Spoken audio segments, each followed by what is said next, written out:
Broadcasting in some realm, likely in a computer simulation. Just saying. Oh, wait a minute. I got a feedback here. I'm like, who's that voice? Hold on, you guys. I got feedback going. Oh, man. Where is that coming from? Oh, geez. That's so strange.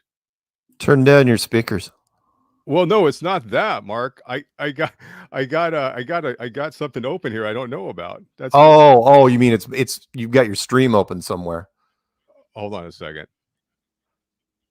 Okay. Yeah, you got to actually mute the stream. I think that's it. I think I got it. Oh man. Freaking. It's all right, it happens. All right, we got it. Hey, you guys. No, I'm serious. At this point, I am a matrix earther, and I think I've talked to you about that, Mark. Yeah, there's too many inconsistencies in this reality for it to be very physical. But regardless of what this all is, I'm really curious after seeing your show last night. I just felt like, man, I got to talk about this. And you just happened to be available, you and your neon glasses. And so I thought let's talk about it, you guys. Let's talk about it. So I didn't even know. I didn't even know about the fact that we were going back to the moon until I saw your cast pretty much. Nobody did. That's the brilliance of it. In fact, it leads into kind of a new train of thought I've been working on recently, which is if an event happens, but the media doesn't cover it, does the general population, are they made aware of it? Can they figure it out on their own? They can't, unless it comes across your phone screens. It hasn't officially happened. And so let's get into the details of what you were talking about there, which is 50 years ago, almost 50 years ago, and was the last Apollo mission, which was Apollo 17 in 1972, right?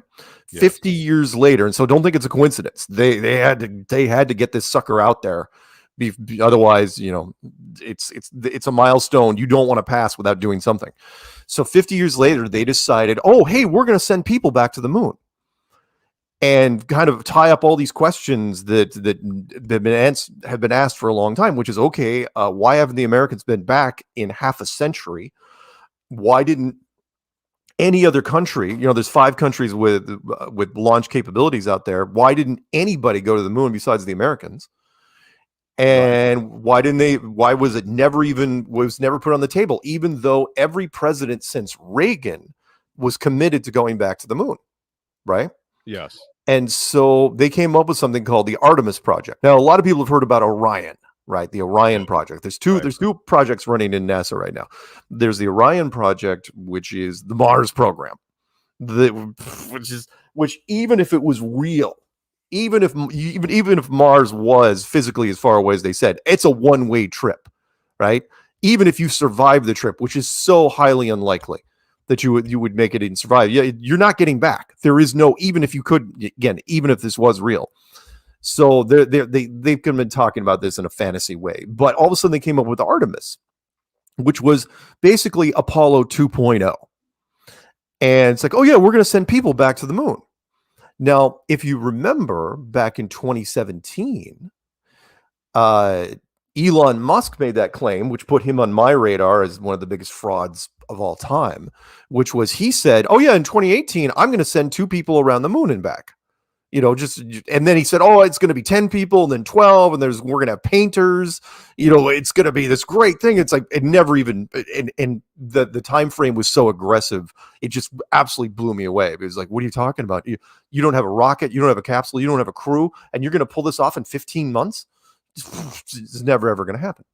So Artemis came, and of course, nothing ever happened. Elon never sent anybody anywhere. So all of a sudden Artemis came around. And it was supposed to launch unmanned, right, with a mannequin in the capsule. Yes. In August. And it was kicked down the road. The can was kicked down the road several times, obviously, for weather and mechanical issues and fuel pump issues and blah, blah, blah, to where just a week ago, literally, a week ago, Tuesday, they decided they were going to do it. It's like, hey, you know what? Let's do it in November. And they scheduled it for 1 a.m. Eastern time so that no one was going to be up for it. At least the Eastern Seaboard and probably Central. And I mean, come on, nobody knew. And we were all sitting there watching the launch feed. And it was supposed to launch shortly after we did our Strange World show. So we told people about it, and then the Karen and I and Peanut and other people just kind of hung around in a group chat watching the feed, and nothing. And all of a sudden they said, "Oh, we've got a fuel issue, another fuel problem." It's like, this thing's never going to get off the ground. And they sent a special team in trucks, racing down to the pad, drama, and supposedly they fixed because it just launched. So here's where it gets interesting. If you've heard what I've said for months and some years, is that if you were a producer, if somebody came to you with $1 billion, personal fee, and said, "Hey, can you fake the moon mission for us today?" Forget about 1969. Today, I would just laugh at him and say, "What are you talking about? Right. There's no way you could fake it now. The internet microscopes everything. There's no way you could get away with this." And so it's like, okay, there's no way you're going to be able to run. Oh yeah, we're going to have to talk about that one too. There's no way you're going to be able to run a moon program because you won't be able to fake it well enough. And so I said, okay, maybe it'll blow up on the pad, or maybe it'll blow up Challenger style while it's lifting off, or whatever. Or maybe the transmission will be cut, and because of mechanical issues, and it just won't happen. But they did something even more clever. They took that last option, which was the transmission, and after the rocket basically got out of visual range, there was no transmission. There was no live feed at all. And that was it. They just quietly again launched the rocket in the middle of the night. And not only that, but the media was really absent in recording anything. CNN wasn't barely in their top 10 stories. And Fox, I'm not kidding you, Fox, which is, they're wave the flag, go moon missions. I mean, Dana Perino famously said several years ago, when we were criticizing, the whole Apollo program, she goes, "I believe in the moon landing because I'm a patriot." And remember, she was a press secretary for the Bushes back in the day. But basically, she was saying, you should believe whatever the government tells you because that's just the way it is. So, but Fox never ran the story, never ran it. There was no launch on Fox News. It didn't happen. Right. So then we forward several days later, 4 or 5 days later, and Master Gunner and Brian Burton and I are talking on the phone, and we're going through and we're trying to find some feeds. And we find, you can pull up that one where the real detailed moonscape, the giant, where the moon's in the entire foreground. Right. I'll bring it back. Pull that one up again. Okay. So we find this channel called The Real PAX, which is a little bit of a takeoff on the movie from some years ago with Kevin Spacey called PAX, where a guy pretended to be an alien. And I know there's people that there's some layers to that movie, but the point is that this guy he still is. This is a live feed coming from this guy's channel right now. And he's got if you look at his channel, he's got 3 live feeds running simultaneously. One where it's going over the moon, one under where, the reverse angle of the moon, and another one which is constantly looking at Earth. And it's like, wait a minute, you can't have all 3 running at the same time, because you can't constantly be looking at Earth and orbiting the moon exactly every 30 minutes, right? Yes. And we're watching this thing and we're going, wait a minute, where's he getting the feed from? And not only that, so Brian looks it up. He goes, dude, NASA won't even start a feed until something like 18 hours later. And this guy's been running it since the launch, basically. And there are people, I don't know how many people are, you got up on YouTube. How many people are watching that thing right now? 400? I can't tell, actually. Oh, it's all right. I mean, there's hundreds of people watching this at all times, but you could go in the chat room. I did. And so did Brian. And people, you could type in, people are defending it. They're saying it's out. You could look at it. It's like, wow, this is really amazing. It's like, dude, that's not a real feed. It's not the NASA feed at all. It's a completely rendered moon image by a private. Okay. The what? This, I mean, it's, and that's known. That's known that this is a rendered image. Oh yeah, well, it's absolutely rendered image because the NASA feed, which is one of the other links I sent you, the probe again. If you believe NASA, NASA says, "Oh no, the thing we already orbited the moon once. It's going home. It's been going home for the last 20 hours. This can't be live right now, obviously. No, it's not live. There's nothing live about this. It's been running the same image for days. It's running a fake orbit around a CGI moon every 30 minutes. Yeah, what piece of cheese is this? What variety? Exactly. And it's just absolutely stunning to me that he can get away with this. And when you look, you know why? When you look at it, when you click on the about, so go to his channel and click on the about, and I'll show you exactly why he did this. Okay. All right. This will tell you his whole motivation. You ready? Right. You're gonna like this. So if you can get there, can you get there from here? Yeah, I think I can. So just go back to his main channel. What the heck? What can I don't know how you did this. There you go. Okay. So click on about, scroll over, and click on about, and scroll down a little bit. This is why he's doing what he's doing. His entire about is his sub count since 2012. Oh wow. That's all he cares about. That's all he cares about. And I guarantee he has bought subs, because at some point he jumped from 100,000 to 200,000 in less than 2 years, and then 100,000 every so many months afterwards after that. So anyway, here, go back to click on the live button. Right? Yeah. So was there at any point were they trying? By the way, that's the reverse image. He's running 3 feeds constantly, and they're all completely generated. And that one right there, that live view of the Earth from moon. By the way, that shot right there that thumbnail's from Apollo, which we'll get to. Click on that one real fast. Yeah, click on this. All right. Let me see if it shows that same freaking blue dot in the background. Yeah. He's been running that shot for days. Absolutely freaking days. And they're all fake. They're all CGI. So is there anybody official like NASA saying that any of this is real?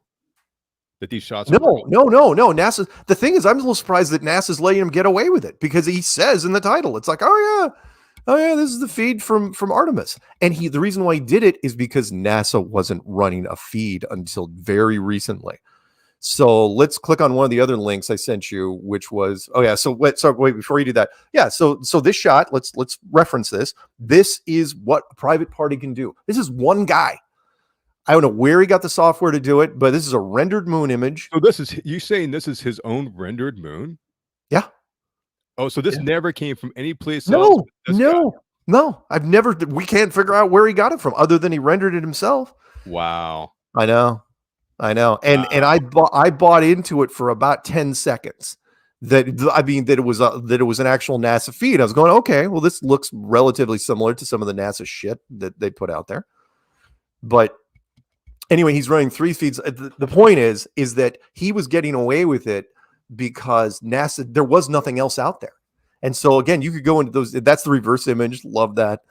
And again, you could go in the chat room, and there's people just, oh wow, this is beautiful. This is fantastic. It's like, dude, there's no such thing. That is not a NASA feed.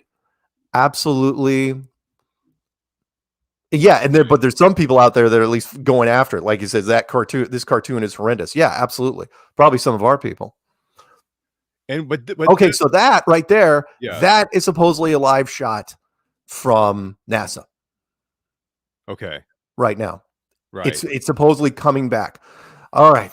Where do we want me to start here? Where do we go from here? Right. Okay. So first off, I'd like to point out the obvious, and this is for any of the globetards that you want to send this to, which is, if you want to tell me in 1969 that there are no stars in any shots because of exposure settings of the cameras, fine.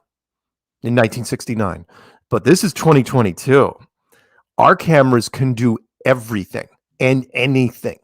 We have amazing camera technology. Out of all the things that were denied to us as far as the future goes, and the Jetsons' future we never had. We never got robot servants and flying cars and cities that sit on tiny little pedestals like out of Star Wars, Cloud City.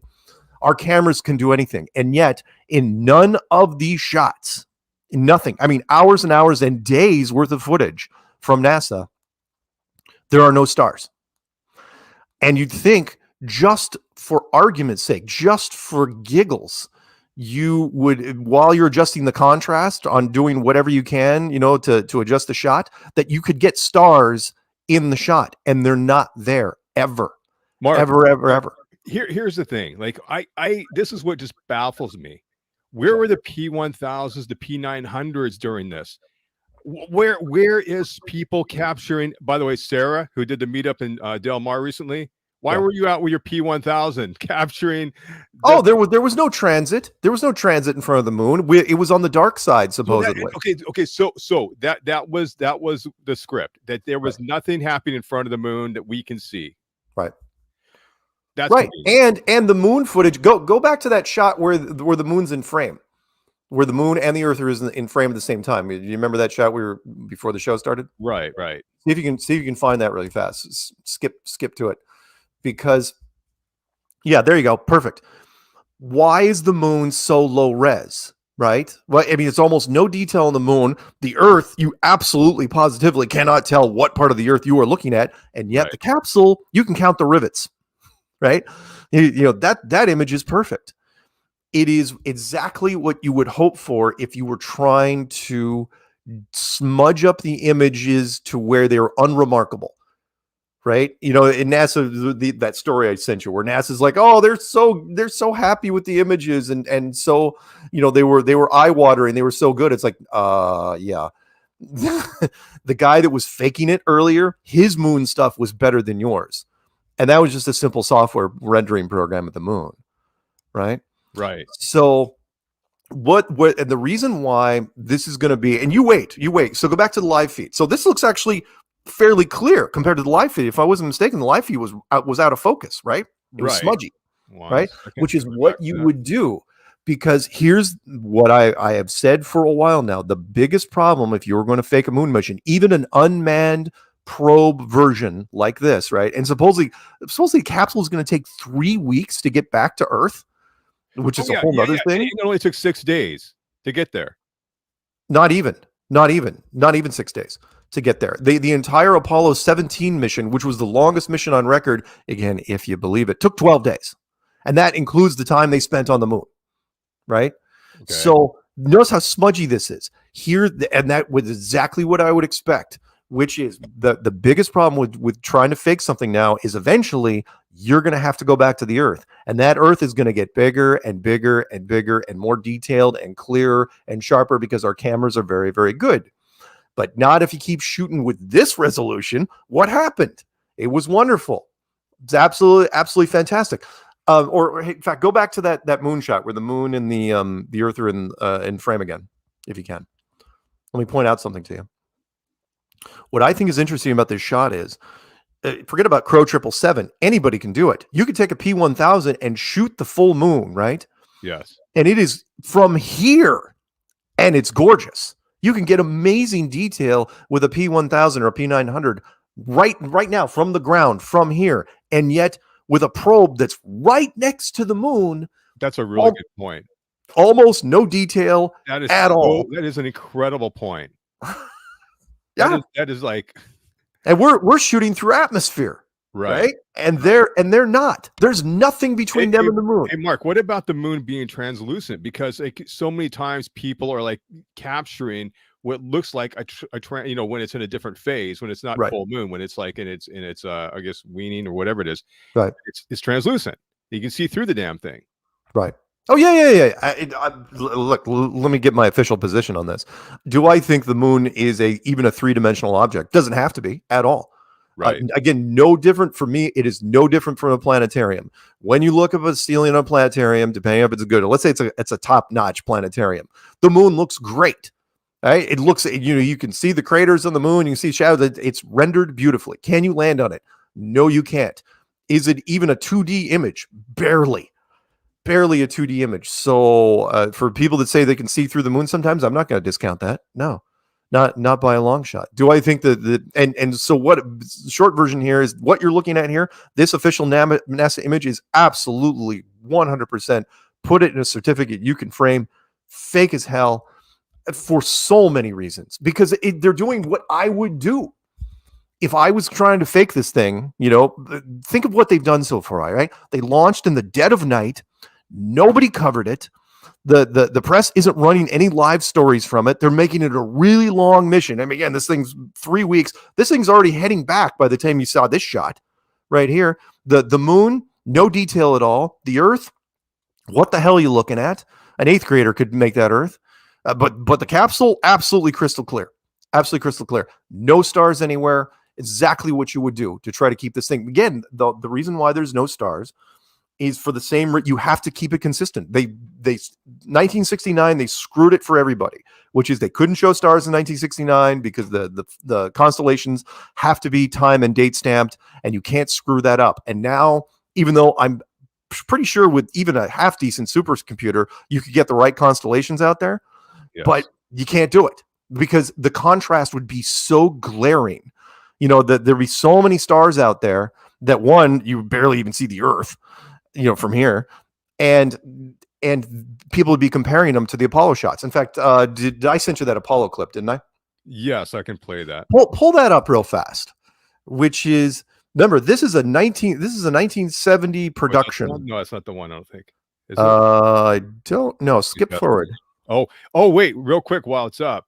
Did you see this? That apparently when the rocket launched, when Artemis launched, right, flew off the doors to the yeah, and they wouldn't let the press they barricaded. The press was not allowed near the launch site. Yeah, right. Now, do I believe the rocket lifted off? Yeah, we had one of our guys there. He was 10 miles away and he watched. And look, rocket technology is rocket technology. But now, here's my question: where did that rocket really go then? Oh, dumped it somewhere in the ocean. Probably. What if it went beyond the maybe like this is where my imagination goes in this. What if these rockets are actually going somewhere else, maybe beyond the realm of this Earth? If you ever thought about that? Yeah, but if you're going to do that, you're going to do a special program for that. You're not going to make it public. You don't have to use a rocket like this if you're going to try to go beyond. You're going to launch rockets from Antarctica. So there's the left hand doing this over here. What's the right hand doing? Well, in this case, the left hand is trying to quietly do something and not have anyone even notice it. Because what I believe in what's happening now is I don't believe the Artemis program was ever supposed to move forward. Was ever supposed to get this far? By the way, this is one of the contrasts. This is a great shot, by the way, because they're going from light to dark. And trying to get the I believe the Earth into focus, and at no point do you see the stars. It's like even by accident, when you change camera settings that drastically, you should be seeing some stars, and they don't. And globalists, please tell me where the hell are they?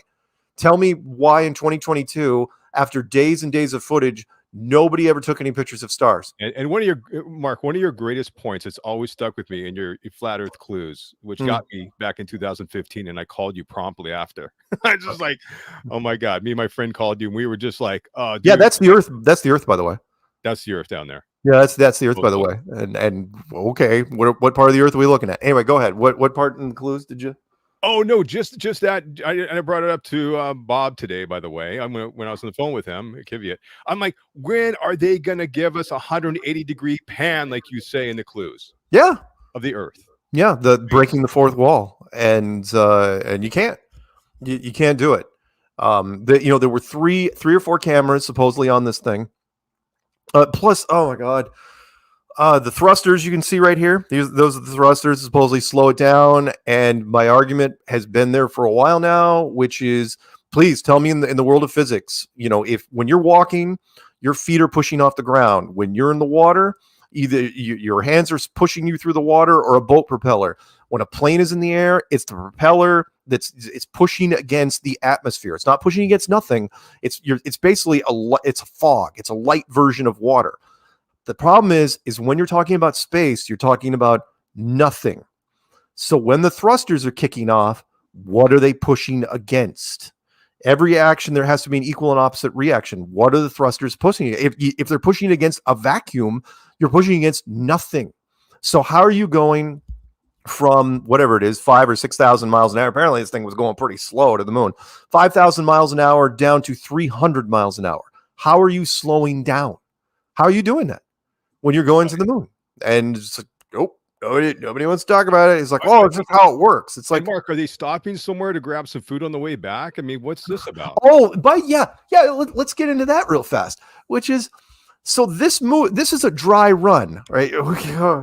Okay, so Apollo. It's been 50 years since the last mission of Apollo, right? And the longest mission they ever took was 12 days, and that was Apollo 17, right? Which was 4 or 5 days there, a couple days in the ground, barely, and then 4 or 5 days back. This probe is taking 30 days to get back. 30 days total. To it's going to be like 3 weeks. I say something like that, like 3 weeks to get back. And it's like, what are you talking about for a dry run? That's a terrible. What are you going to do when you have people? Because the next one, by the way, Artemis 2, right? Artemis is 1. This is what we're talking about. Artemis 2, yeah, Ryan's stunning images. Whatever. I got your stunning image right here. Launching, the rockets from the pad, they're always focusing on that. Oh, those are your stunning images. But when you get up there, then you got that crap. It's like, whatever. So if you're doing a dry, so Artemis 2, I gotta see this. This I'm sorry to interrupt, but this is like his pause that. But go back to that globe. I want to show you something. So this shot right here, which is straight out of any Hollywood shop, could do this in 2 seconds, right? So this is a shot of them leaving the Earth. Remember how I said there has never been a shot unedited? It's still never happened, right? This would have been a prime opportunity for it, where you turn on the camera, one of the cameras, you point it down, and you leave it running because it doesn't take that long, right? This is, that's the quickest part of the mission is the liftoff. Yeah. So as it's leaving the Earth should form into a ball, and that's it. But that's not what we saw with NASA. It was like, nothing, and go to Earth. And this is it. It's like, okay, what about the big firing in the rockets before this? We got to this point, and of course, the other question is, where are the stars when you're doing this? I mean, why didn't it happen? This is one of the most significant, important missions since the 70s, and this is what they're giving us. Yeah. Well, and yeah, let's go down that road, which is, you're absolutely right. This is the most significant space mission in 50 years. And Fox News, the big red, white, and blue wave the flag, they're not covering it at all. You would have thought we would have woke up Wednesday morning and they would have said, oh yeah, by the way, while you were asleep, NASA's heading off to the moon. Well, so anyway, let me break down the Artemis 1. What Artemis 1 is. It's an unmanned capsule with a mannequin, very similar to the Tesla Roadster in space mannequin, by the way, that goes around the moon, doesn't do anything, takes some pictures, and comes home. That is, that's the highlight reel. That's the highlight reel, by the way. Oh yeah, look at that. It's gorgeous. Absolutely freaking gorgeous. So, whatever. Yeah, that's the best they got. Wow. Yeah. So, and the dark side of the moon. I mean, why not just go flat? Well, why not go in front of it? I mean, if you're really doing this, then what are you doing? Why aren't you showing us from the front side? Let everybody break out their P900s and P1000s, and because they don't want people looking at this one. They wanted, for whatever reason. I'm a firm believer that the Artemis program was never supposed to happen. Oh, there's CGI, by the way. Did that really happen? The December 11th is when it's going to be landing, supposedly, in the Pacific Ocean, which is interesting. San Diego, I heard. Off of San Diego? Yes. Funny. So, anyway, where was I going with this? Oh, so I believe that there was supposed to be a big event. I believe that, you hand out, and I'll be delicate with how I say this, you hand out 12 billion doses of a shot, right? And then you follow that with a major world event, like an international conflict, like an escalation from, like, say, Ukraine, that was supposed to escalate into a European theater of war, or a Taiwan escalation. which was supposed to escalate in a Pacific theater, and neither happened. So now you're stuck, and Artemis has to move forward. So you, as quiet, that's the word here, as quietly as possible, you make this mission go forward. You launch in the dead of night. You make sure the media does not give any fanfare. You make the images so generic and so forgettable. Is anyone going to use this for their wallpaper, for their desktop? No, Doesn't look like it. of course not. It's, what are you looking at? It's a blob of gray, a little blue dot, and the back part of a space capsule, right? Yes. And then that's it. And then once it lands in December 11th, you don't have to talk about it anymore until 2024, when Artemis 2 launches.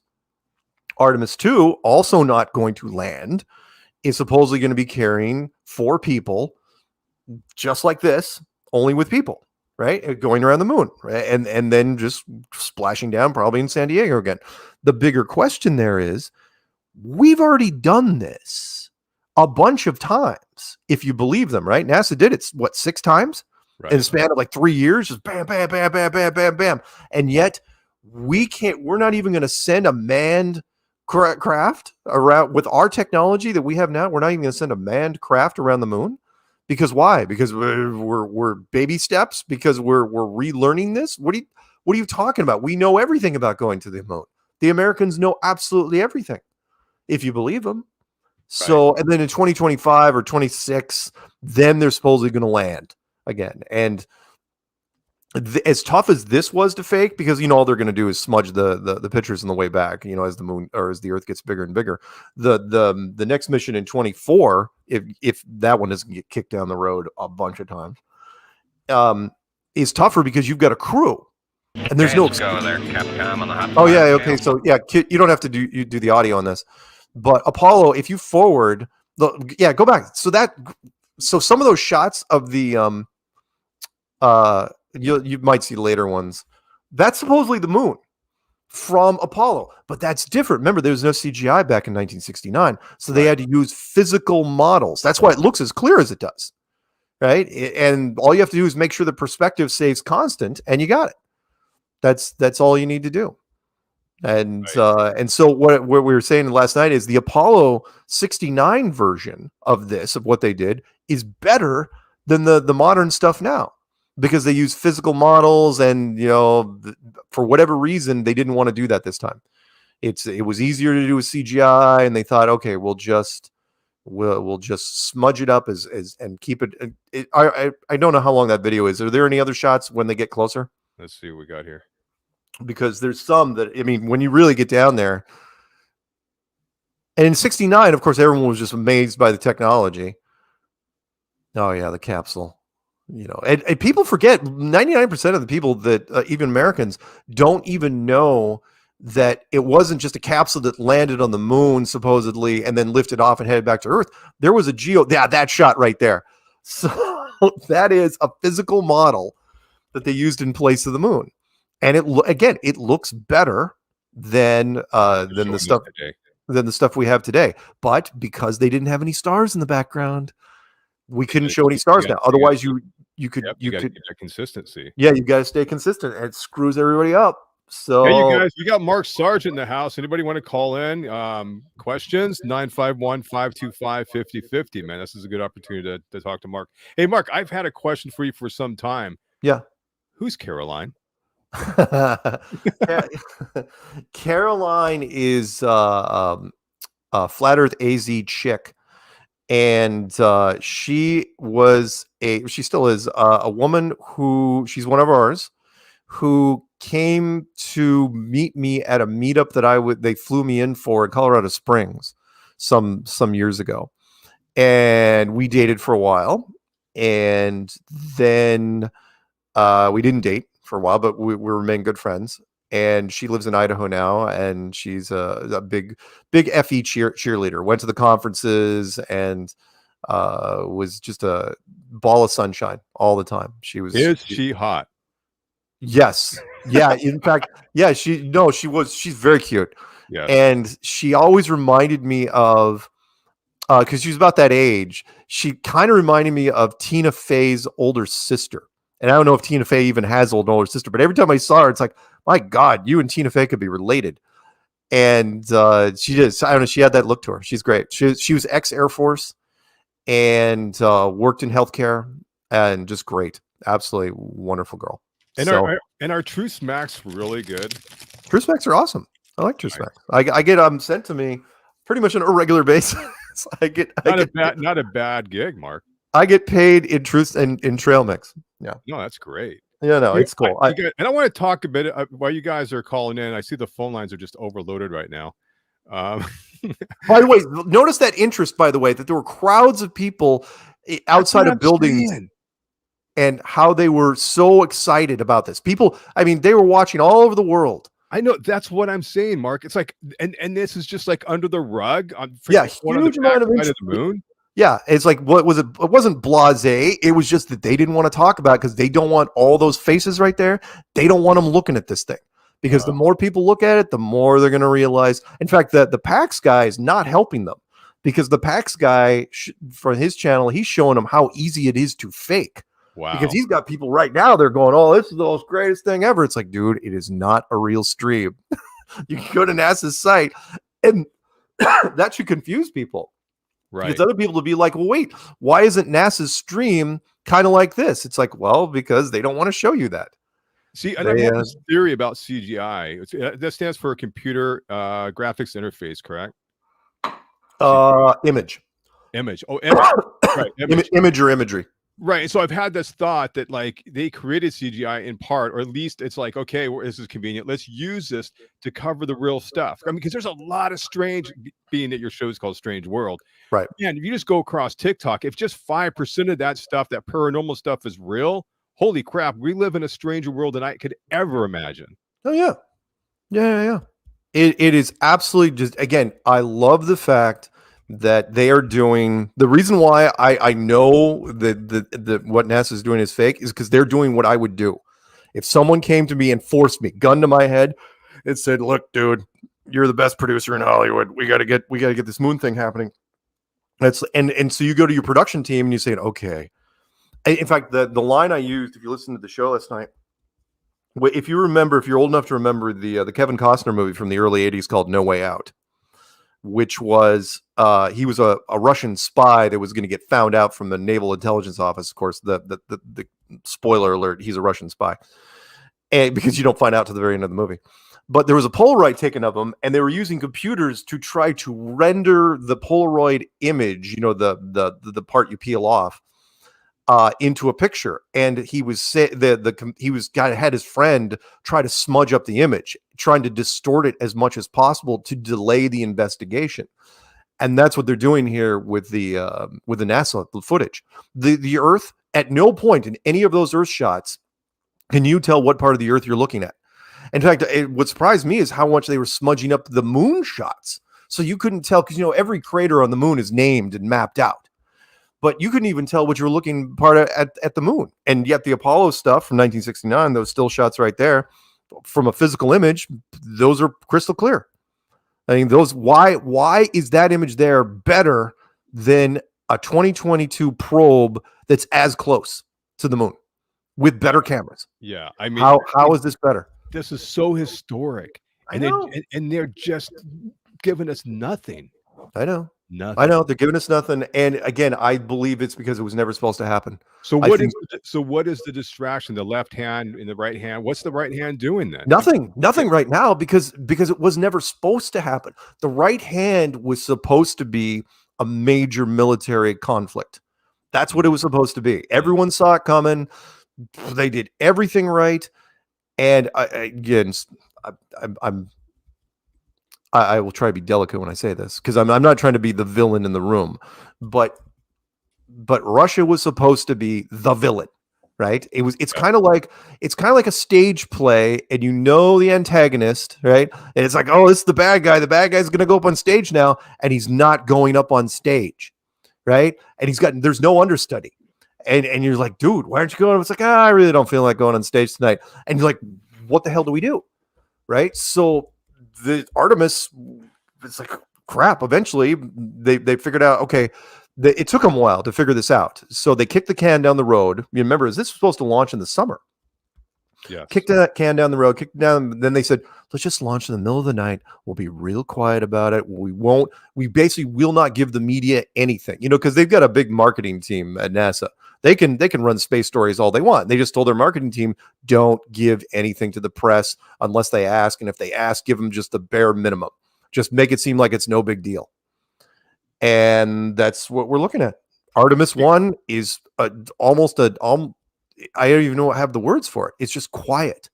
It's like, okay, this is your dry run for Apollo 2.0, and nobody's watching it. I mean, compared to other things, and your footage is terrible, and you're going to land in the Pacific Ocean with no fanfare. And then you're just going to, I would think, kick the can down the road for, remember, 2 more years. It just makes me think that this reality is trolling us. I mean, I can't keep coming back to that. I feel like I'm being trolled. This whole thing is just crazy. Hey, Mark, I invited my other Mount Delta brother into the room with us, who you might know about Scarab Dan. Hey, welcome, Dan. Glad you joined us. Hey, man, thank you, dude. I am here with the one and only Mark Sargent. Wow, this is great, man. I called Mark years ago. Did you? Yeah, yes, dude. We talked. Oh, awesome. We had a great discussion, and I told you how to completely figure out this flat Earth thing. And remember, I think you asked people like, you guys have any ideas how to prove it? Right. And I called with an idea. And I guess it never really saw the light of day. Maybe there was a better idea that you thought, but what it was I said, send one of those high altitude balloons up at like, I don't know, midnight.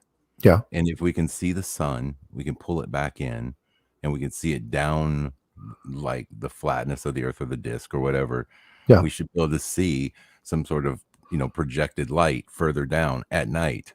Because I could never understand why we always either did these things in the middle of the night or during the day, where they would send them up high, these super high altitude balloons. Gotcha. But I was hoping, like there was a way to pull back in, so if the sun has gone around the Earth, like they say, then essentially we should be able to go high enough so that we'd see it further down, is what I was thinking. So it's not a terrible idea.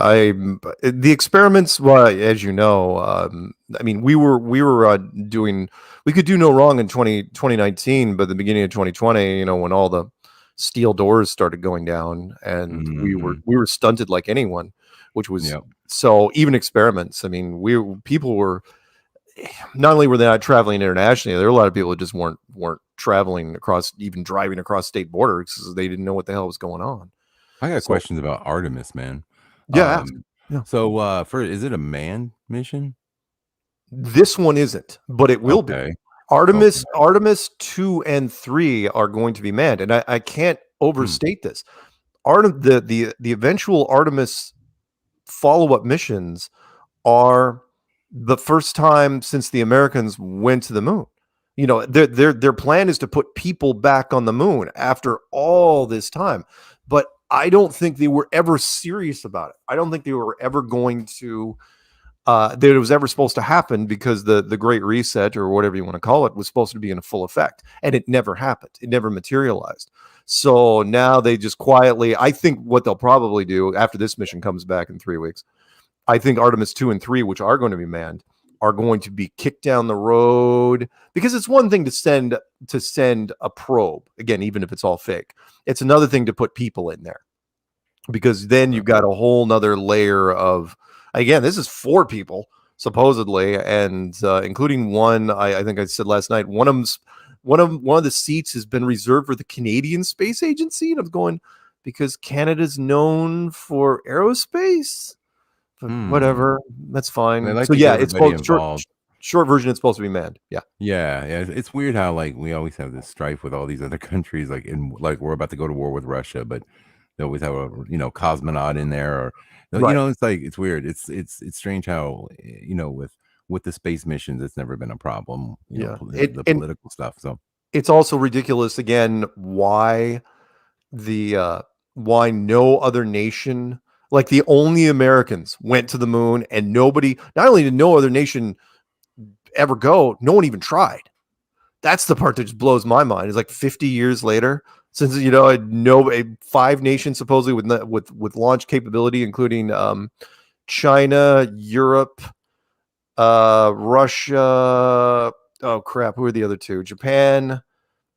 Oh, and the United States. So 5 total. And yeah, nobody even tried, especially the Russians. I mean, the Soviet the Union. Chinese sent a probe, right? Supposedly. Oh yeah, let's not talk about that.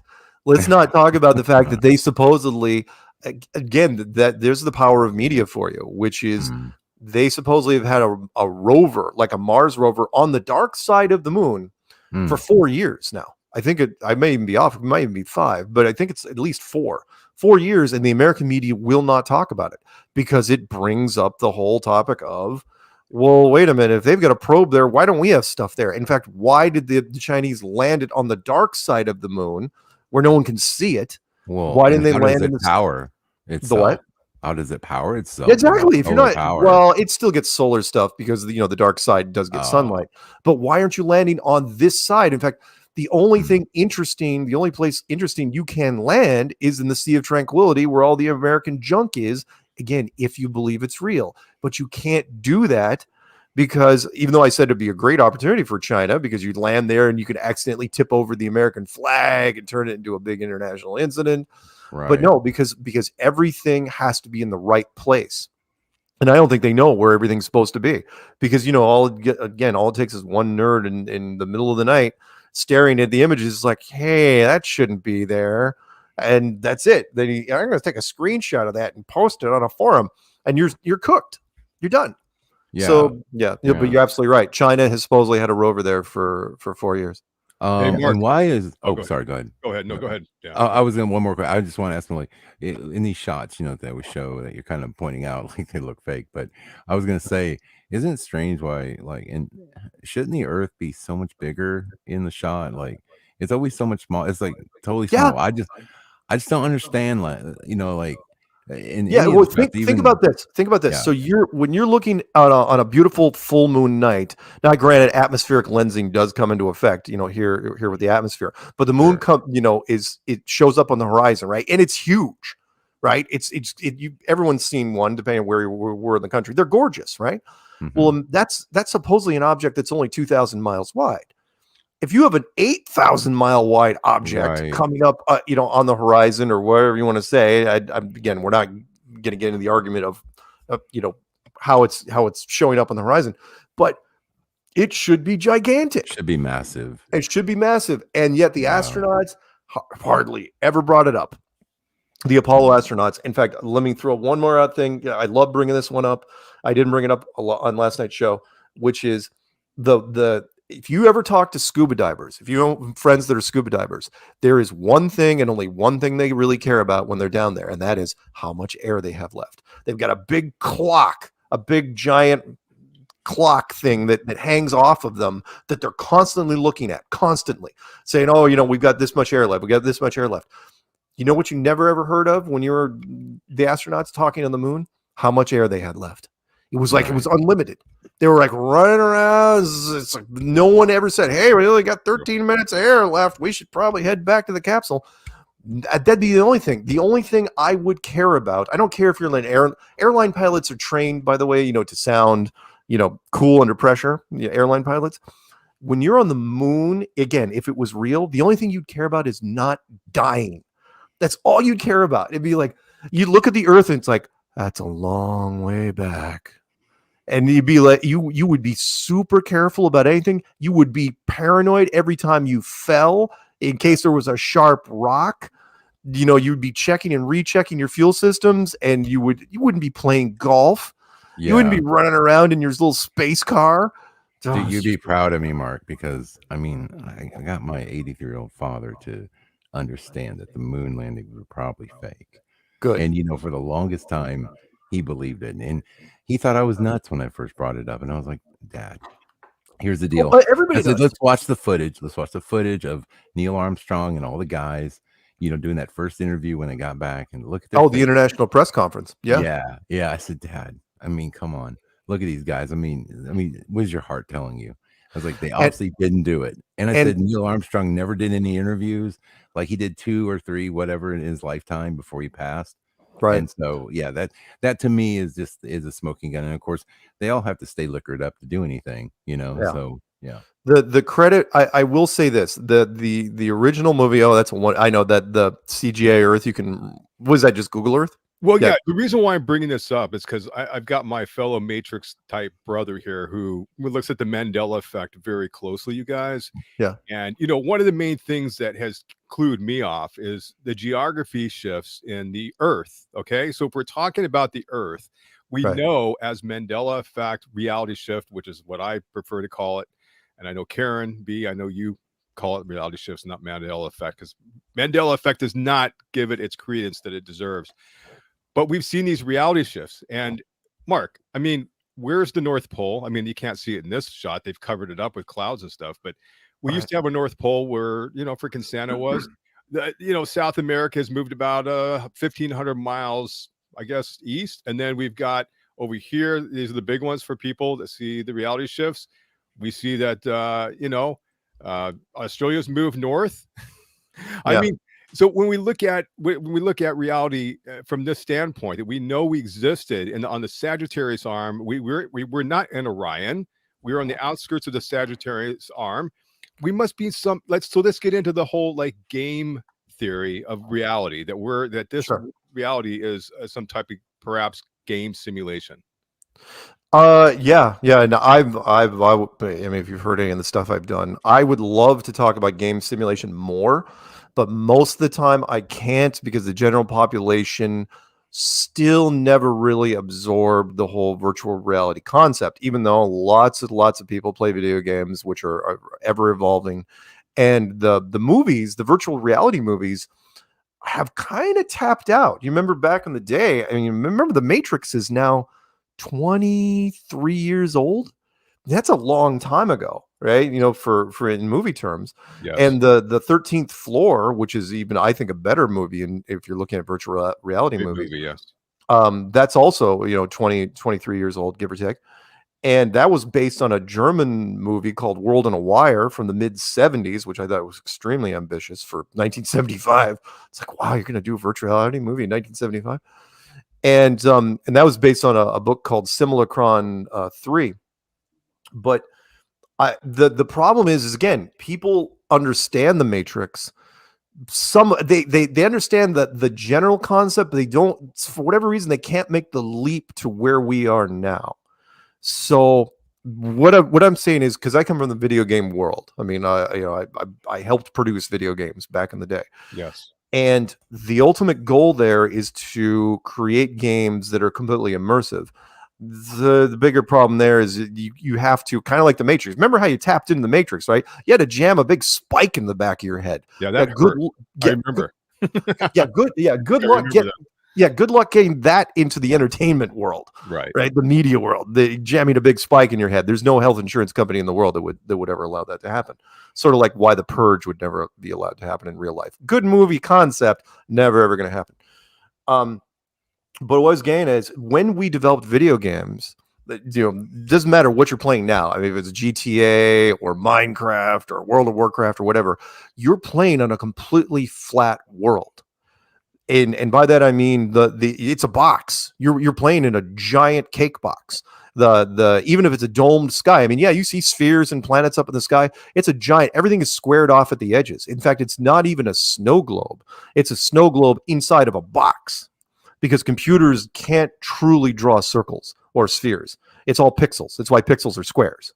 Right? You know, you don't know. We don't know how to tell a computer how to draw a circle. The closest we can do is like draw a bunch of really, really, really tiny stairs so that the human eye can't pick it up. Right? Everything's 90-degree angles.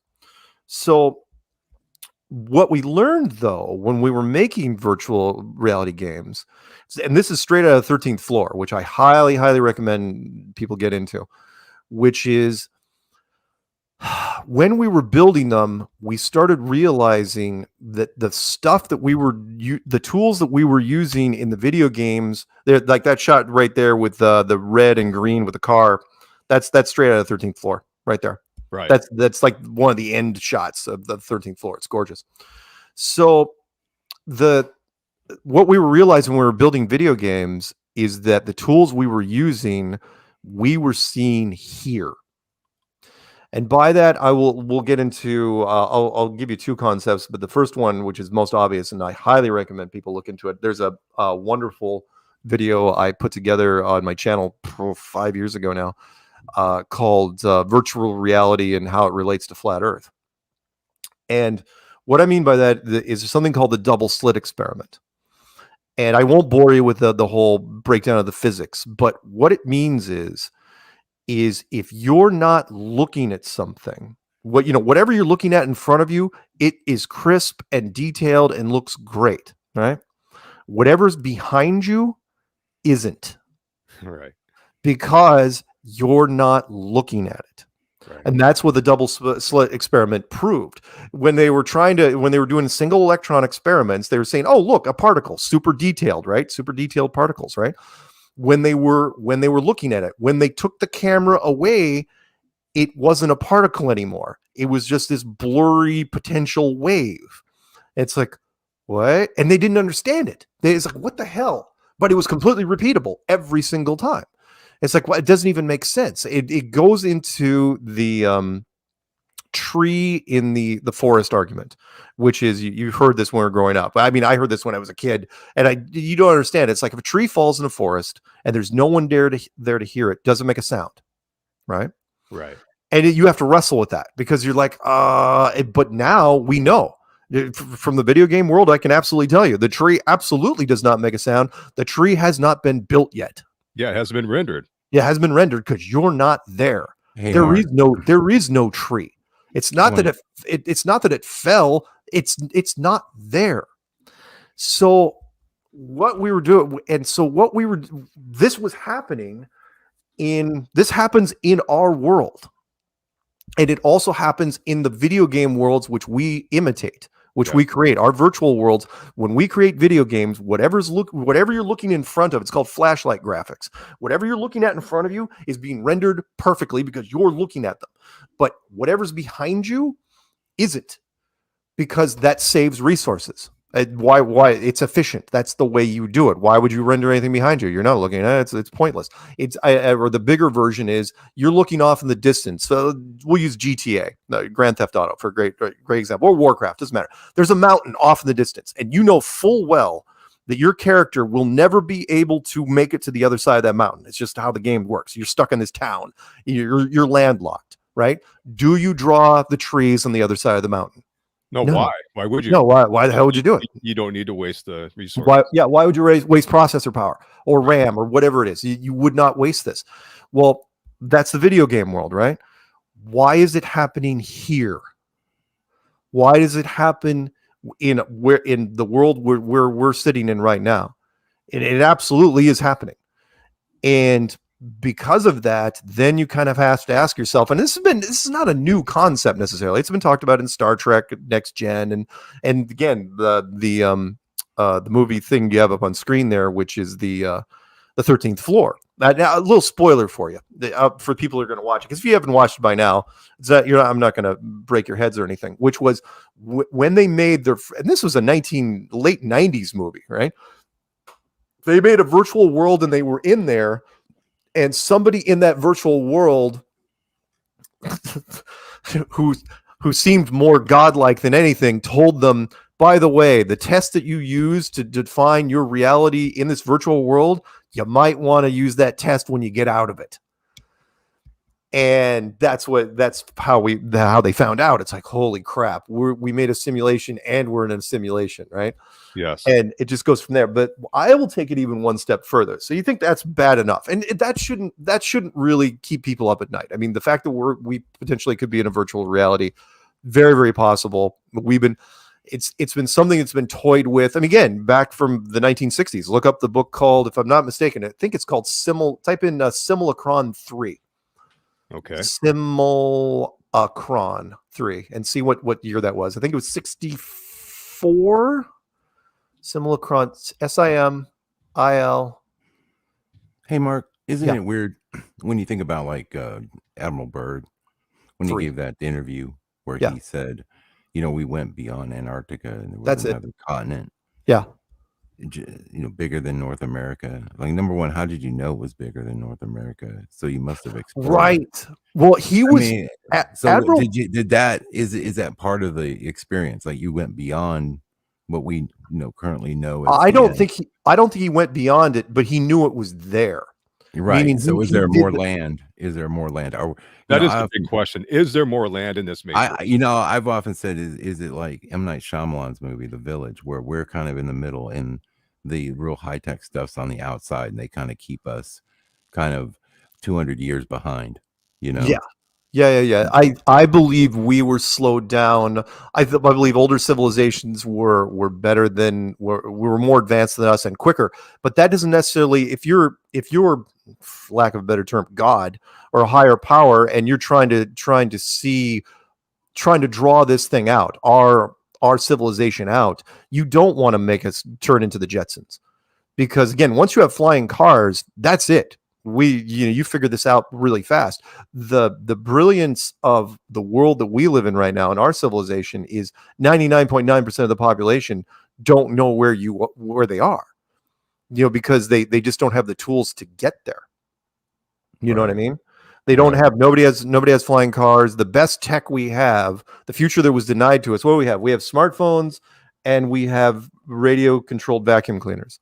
We have flying cars. We have invented them, but but it's not ago, they're not allowing them. Well, it's not truly flying. You know what I mean? It's not the unified field engine cars. No. These are like big drones that are cars. Yeah. No. Forget about those things. No, I mean, hey, I'm just saying. I mean, it's a start, right? By the way, you're never going to be allowed. You are never going to allow the general public to fly car-sized drones. No, that would be a nightmare for so many reasons. For the cops, especially. Oh my God, it would be awful. Yeah. What do you do with cops? How do you enforce that? You have then you have giant flying drone cops, and how does that work? How do you pull somebody over? And what if they're flying drunk? Oh my God, there's so many awful things. Anyway, let's get back to the Matrix thing. So, real fast. Real fast on your Admiral Byrd thing. Do I think we're penned in? Yeah, I do. But even he didn't know how hard line it was. But they had to silence Admiral Byrd, I believe, because he just couldn't. He was too casual. He enjoyed the press too much. Not that he had an ego or anything. I mean, he was fine, but he was very casual about telling them things. Like in that interview that I put up on the clues, where he was talking about uranium down in Antarctica, and immediately goes, "Yeah, I probably shouldn't have said that." It's like, oh, dude, you've got. I'm sure he's got military people that are watching this later. It's like, man, what were you thinking?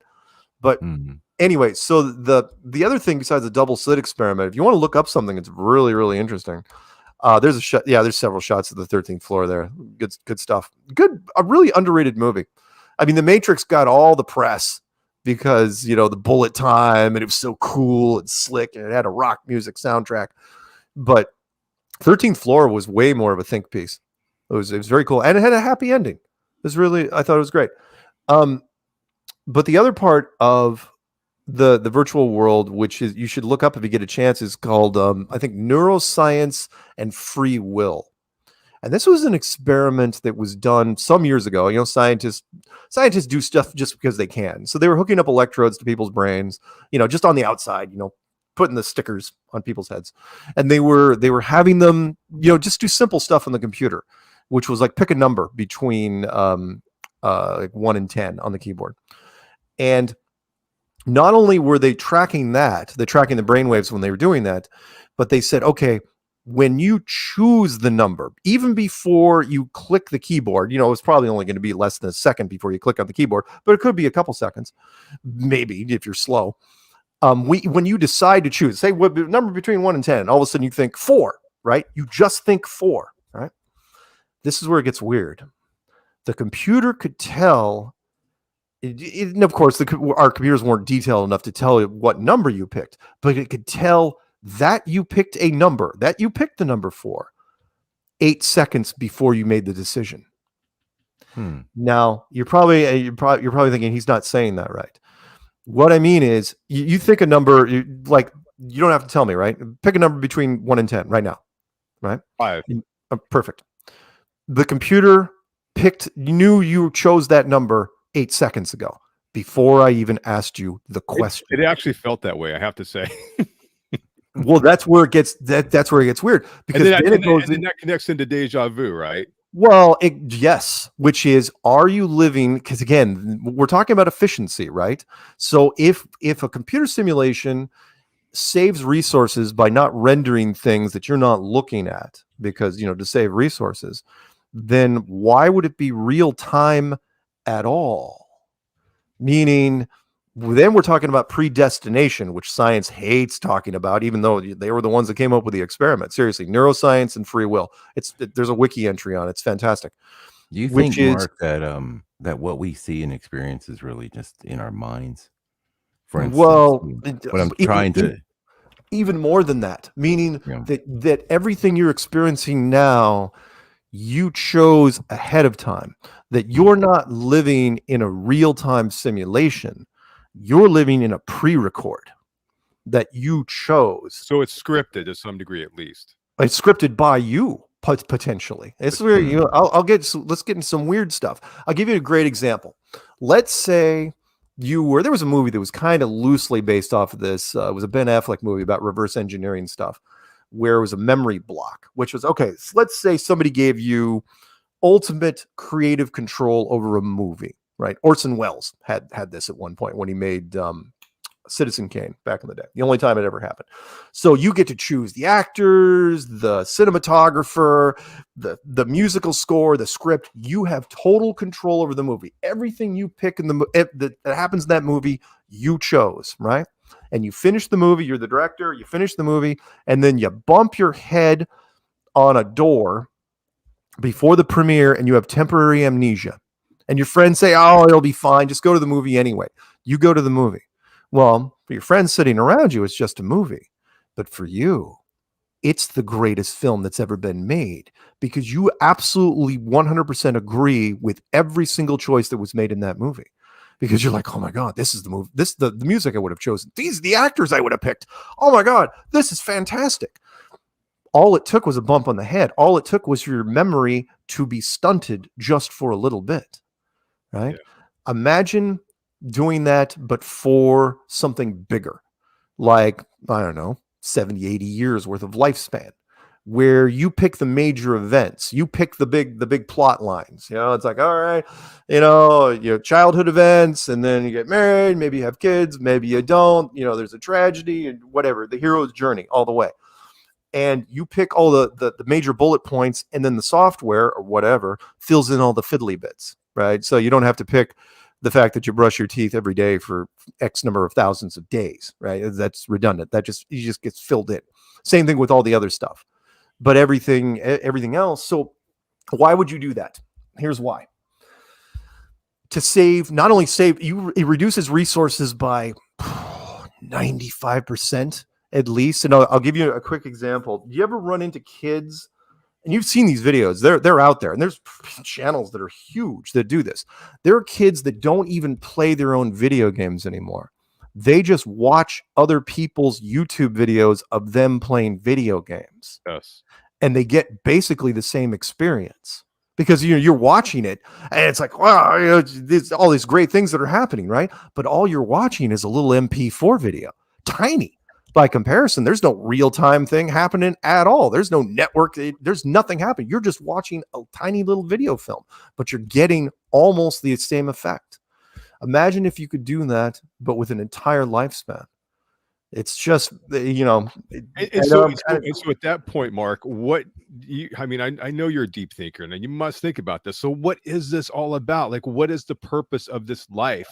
Experiencing? What do you think? It's novelty. Entertainment? A mere entertainment? No, not entertainment. It's necessity. Novelty by necessity. Meaning, I just came up with that term, by the way. I'm just throwing this stuff out there. Which is, imagine if you've heard any of my interviews, there's a couple of genie references I've thrown out there, which is the universe seems to revolve on at a higher level on novelty. And even at a small level, micro and macro. So when we're walking around, what's happening? When you run into somebody, what do you always say? It's like, hey, what's new? What's up? We're always looking for what's new, right? Because we hate being stale. You know, some people can thrive in staleness, sure. But other people, it's like, there's not anything left for me to watch on Netflix. I've run out of stuff. You know, and that's just Netflix, right? Not to mention the rest of the stuff. So let's say, I'll give you the bigger version. Let's say you find a lamp, right? You rub it and the genie pops out and he goes, you know what? I'm going to give you 3 wishes, but you're clever, right? You know what to do. So one of those wishes you wish for more wishes. Damn right. You wish for more wishes. In fact, some people be like 1,000,000 wishes. Nobody ever makes it to 1,000,000 wishes, but we'll get to that. And then it's like, he's like, all right, go to town. And you wish for everything you could ever want. Don't, of course, I highly recommend if anyone does find a magic lamp, don't wish for money right off the bat. You know, just in case you get a heart attack, you know, wish for immortality, you know, perfect health, all that other stuff. Make sure you don't die, and then go for the bigger stuff. Money should not be even in your top 10. So you start wishing for all this stuff. You become everything you ever want. You became a rock star and a race car driver and a rancher and whatever, or you sit on a beach and you drink pina coladas for 100 years. Whatever it is, you start going through this stuff. And there was a Twilight Zone episode that was based on this, where a gangster was given everything he wanted, but he was very limited in what he could think. Right. So you're burning through the wishes. You're burning through them, and time has no meaning in this, right? It's kind of like the casinos. The reason why they pull windows and clocks out of casinos is so you don't keep track of time. And you're going through this, maybe 100 years, maybe 500 years, maybe a couple thousand years, right? You start doing. You dated everyone you ever wanted to date. You play inside video games. You do everything. You explore every fantasy aspect you could possibly explore, and then all of a sudden, you realize you're running out of ideas, and you go back to the genie. Genie just sitting there looking at his watch, going, So you say, "Hey man, can you help me out? I'm tapped out here, right? I'm a pretty creative guy. I'm tapped out." He goes, "Well, I do have something you might be up for. You're going to hate it, to be honest. So it's got to be voluntary. Yeah, I'm not going to force you into this." And it's like, "All right, well, I'll try anything. What is it?" He goes, "Well, I'm going to send you to a place. And it's really 99.9% suffering. Not the horrible. It's not going to be like a torture chamber, but it's going to be pretty miserable. Almost tons of conflict. I mean, it's just pretty much nonstop. And you're going to be there for 70, 80 years.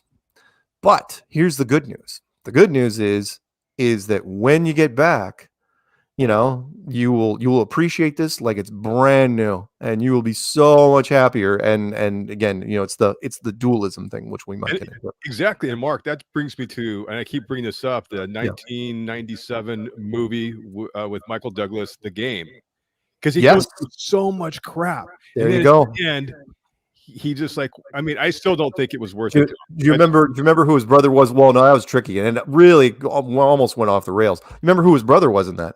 Yeah, Sean Penn.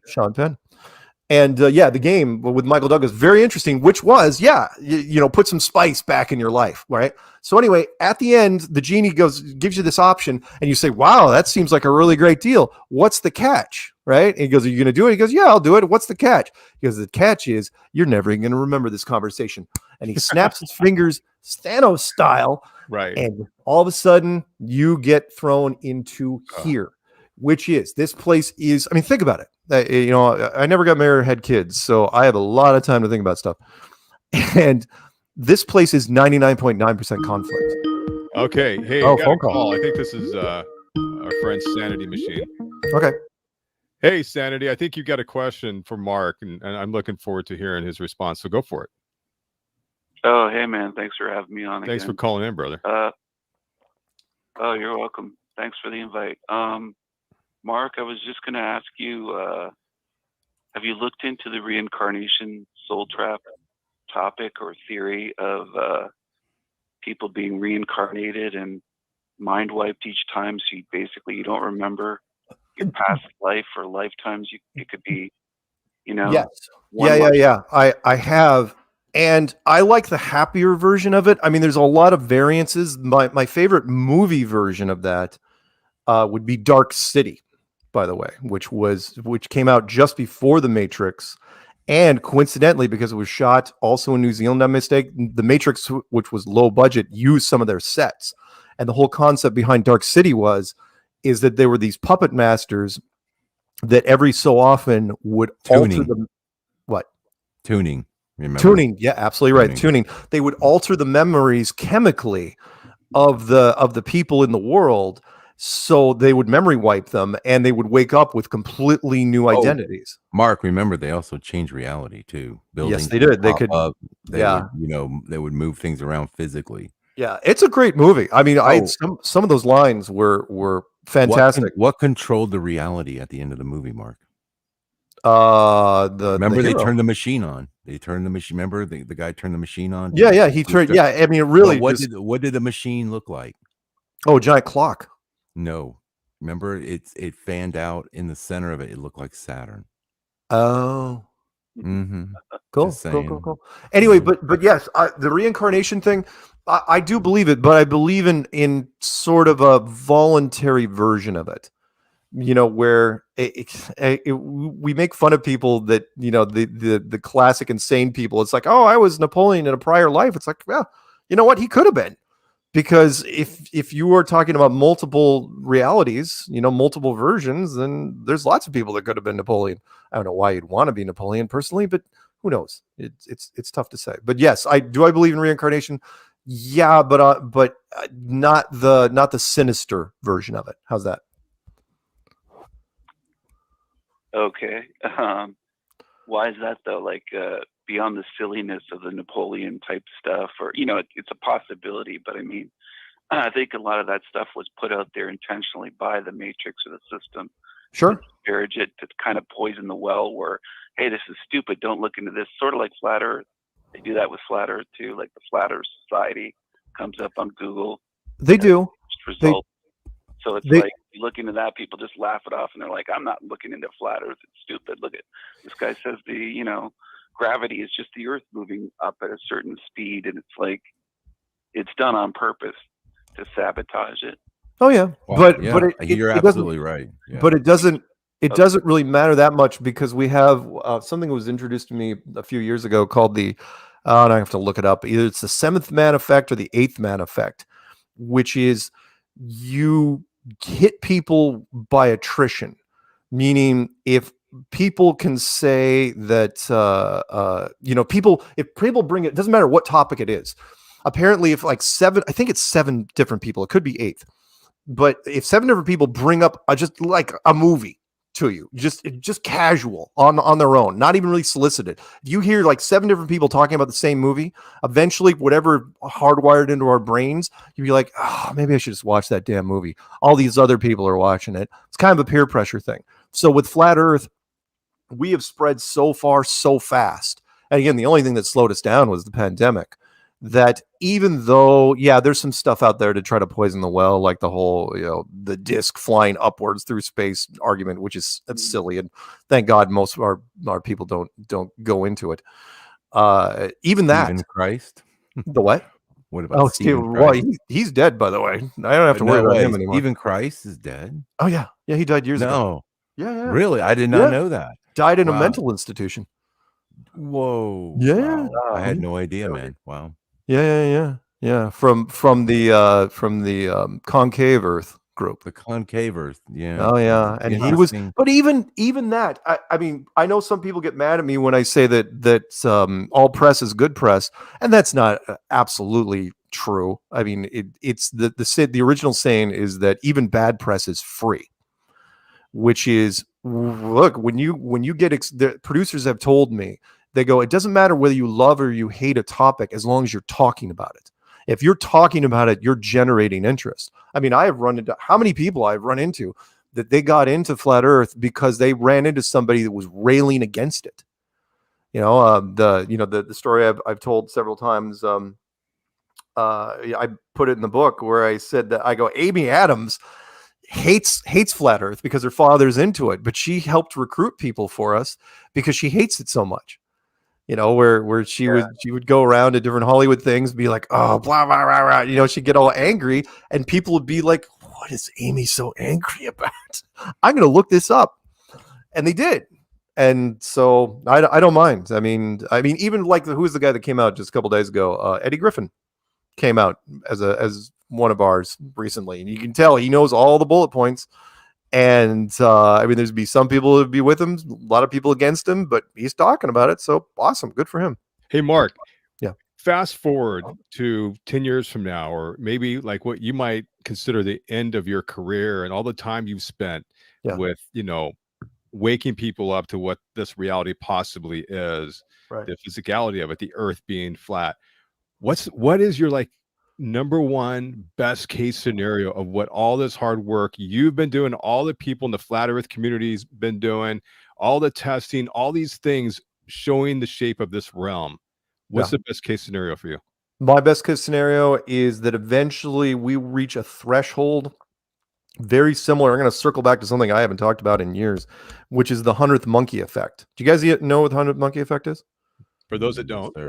Okay, so the 100th monkey effect, which science denies, even though I love when science denies something that they're the ones that find it, right? It's like they discover something, it's like, and then they try to be like, don't look over here, you know, like Lord William Kelvin, you know, the guy that the absolute temperatures Kelvin guy, you know, his name is used in universities every single day, right? And Kelvin's known for something else. Kelvin is known for, he's one of the guys that said that airplanes will never work. Even though they were designing airplanes during the later part of his career, he was like, no, airplanes are never going to happen. It's never going to be a thing. And it's like, yeah, you're like the father of thermodynamics.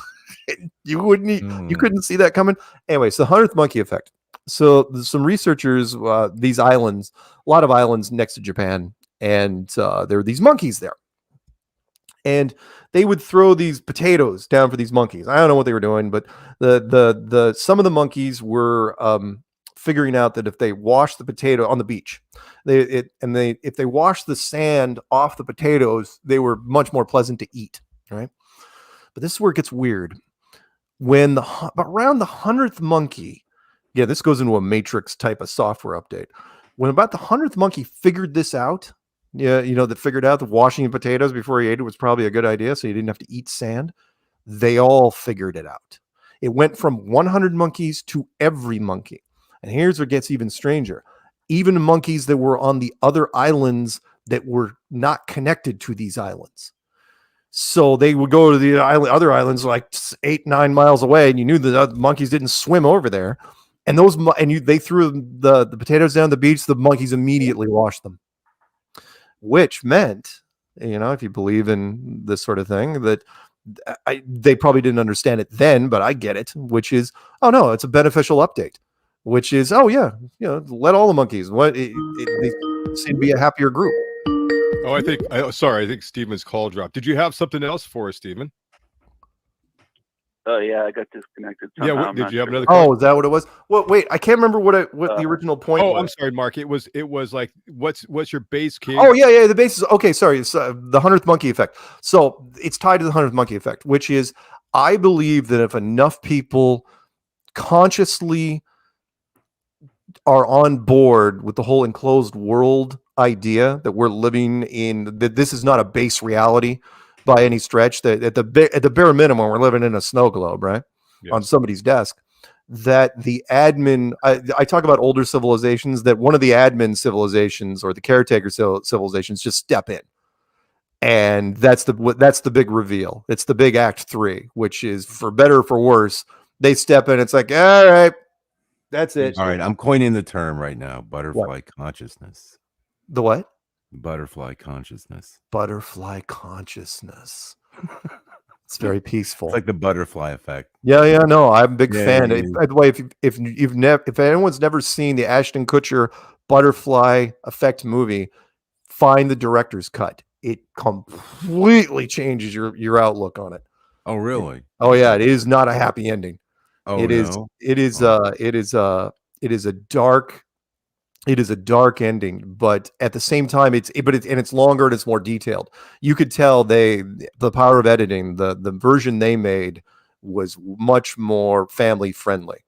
And no, I love the butterfly effect. I think which is why when people have asked me, it's like, hey, if you had to go back in time and change anything, would you? And now that I'm older, I realize how fragile our timelines are. That if you change one little thing, and it's not because of the butterfly effect that I watched. It's when I was like analyzing my own life. I was like, oh man, I couldn't change this because if I did this, this wouldn't happen, and this would. And I know you're saying, wasn't that kind of the plot of It's a Wonderful Life? It's like, yeah, it is the plot of It's a Wonderful Life. Do you remember those moments in your life, Mark, where like there was a fork in the road and you had I always think of it like I instinctually knew that this was a major decision I'm making right now. Mm-hmm. You know what I'm saying? Like my life is gonna change one way or the other based on how I decide. Yep. So Yep. And so my point now is that I really couldn't go back and change anything if I wanted to be doing what I'm doing right this second. I couldn't change anything. Not a damn thing. Right. In fact, I don't even know. No, I wouldn't. I couldn't. So where did your script go from here? I'm sorry. The what? Where does your script go from here? Do you my personal script? Yeah. Dude, after the Great Reset was put on hold and the Guidestones were destroyed, right? I don't know. I mean, there was a show I did 2 weeks ago called I Got Nothing, because I had popcorn ready to go, and it's like, all right, we got the Russia on the one side. We got the popcorn or Truth Smacks. Both actually. Okay. On both sides, I was waiting for the Great Reset to go into it, because this was their big move. David Weiss and I talked about this for months. I remember the phone call way before the Ukraine thing happened, when we were just getting into the pandemic, and he goes, I think they're crazy enough. They're actually going to do it this time. I think they're actually going to move forward with the plan. And I go, you know what? I'm not going to argue with you, because it certainly seems like that. And I mean, I don't want to go too much down this part of this whole thing, because now I have to just go to Rockfin and end the YouTube stream, because of the way things work here nowadays. That's fine. But I just, there is a new documentary out there that, I mean, just yesterday I had 3 people through different media sending me this freaking documentary that's on Rumble right now. What is it? Oh, it's what's it called? I mean, I don't. You've stumped me here. It's called. Give me a second here. It's the Stu Peters World. Oh, of Died. Are you talking about the one with the vaccine one? Yeah, Died Suddenly. Oh my God, I saw. Oh, I have not watched that yet. Send me the link. God, send me the link to it. Dude, what is going on? I mean, they're pulling things out of people, man. It's just, I know, it's unreal. My only comment there, but please send me the link, because I do want to watch it. Yeah, but where it was on Rumble. It's on Rumble, but here's my. Let me just, and I want to hear what. Oh, go ahead. But my intuition was, don't watch it. Go watch somebody else's review of it. Because I just have this feeling that when we put our energy toward these things, it makes it more real. Because I do believe we're living in some kind of feedback system. So if we're going, because those kinds of things, whether it's true or not, there's evidence. Because I think we live in some kind of matrix reality where there's like a feedback loop. Yeah. And if we're going to put our energy toward that, we're going to help manifest this as what it is and what it's really going to do to people. So I'd rather see a review like Lift the Veil on Rockfin did a review of it. That's all I needed to see. That's all I needed to hear. I'm still going to listen to it in the background. So if somebody send it to me. But what I was getting at is look, whatever's happening, the Great Reset that everyone's been so afraid about, and the FEMA camps and all this stuff, is look, you can, if you think that a Great Reset's going to happen with a whole bunch of side effects and inflation, and you know what side effects I'm talking about, you got another thing coming. It's not enough. That's the point. That was just the precursor to the event that never happened. So now they got to come up with another event. It's like, that's what I'm trying to manifest spaceships, period. That's what the popcorn and Truth Smacks are for. Yeah. Give me spaceships. I don't care if it's Project Bluebeam. I don't care. Give me the freaking ships. Everybody knows what the ships are supposed to look like now, more or less. Everyone's got their own image in their head, but that's what I'm settling for. I just wanted to ask Mark about he was talking about the 100 monkey effect when I got disconnected. Yeah. Earlier. Yeah. Have you heard of Rupert Sheldrake with his concept of morphic resonance? Not the name, but possibly the concept. Why? He's a scientist. He's someone you should probably look into because he really goes in deep with that whole, not just the 100 monkey, but a whole bunch of stuff that's tied in with that. Okay. Comes to if anyone wants to send me stuff, you know, my email address is in the body. All my contact information is the body of every description box of every video I ever put out on YouTube. So I'm easy to track down. I love getting stuff from people. Tell you about that, but hey guys, on that note, and something too while he's on here. I haven't watched Dark City, but I heard that's about a lot of it's about the Mandela effect with changing reality, and I remember when I first started looking into the Mandela effect, people were mentioning that movie, and I don't know why I didn't watch it, but I really don't watch that many movies, and I don't even own a TV anymore. Like I haven't for a few years. I've tried to stay, clear of watching. Yeah, there was only a hand. The Dark City Mandela effect reference is that only a handful of people. I mean, very, very less than 1% of the people in that whole world got it. That realized there was something wrong. The changes did not take. The cop, the one partner being the most obvious version of it. But yeah. Scared, I think you were. Oh, I was just gonna say on the note, he brought up some people in the past, and I thought of this one guy. He was kind of interesting, and he kind of came around. I seen him around the Flat Earth time, and that was Hutchinson. Anybody know whatever happened to that dude, the Hutchinson effect guy? I do not. Oh, you remember him? Who you're talking about. You remember him? He was like this whack, crazy guy, right? The Canadian. The Canadian dude, yeah. And I was wondering, like, supposedly he went to work for the military or British Columbia is where he did his experiments, where he had his lab. He was like a kind of a Tesla type character. Yeah. Interesting. Okay, I was just wondering if Mark had heard about it. No. But again, if anyone wants to send me stuff, I'm always looking for new things. Mark, if you had like this, I'm sorry. Go ahead. You had something finished? Oh no, go ahead. I was just going to say that's a good one to bring up. Give us a little something for the imagination here. When you think about the physicality of the realm, the dome, just what this place is. Yeah. Do your best to describe the visual of what it is, like what it looks like. Are there other lands beyond a certain place? What do you think that's all about? Whew, that's a tough one. I believe we are in a giant. I want to say snow globe is the easiest thing to say just because people get it. But the arc of the dome doesn't have to be that high. It could be just a shallow sports stadium. I mean, considering how wide we are and the fact that commercial airlines, most people haven't even been higher than 10 miles up. And even if it was only 1,000 miles up, that's nothing. I mean, the snow globe miles would be tens of thousands of miles high, which you don't even need. It would be wasteful.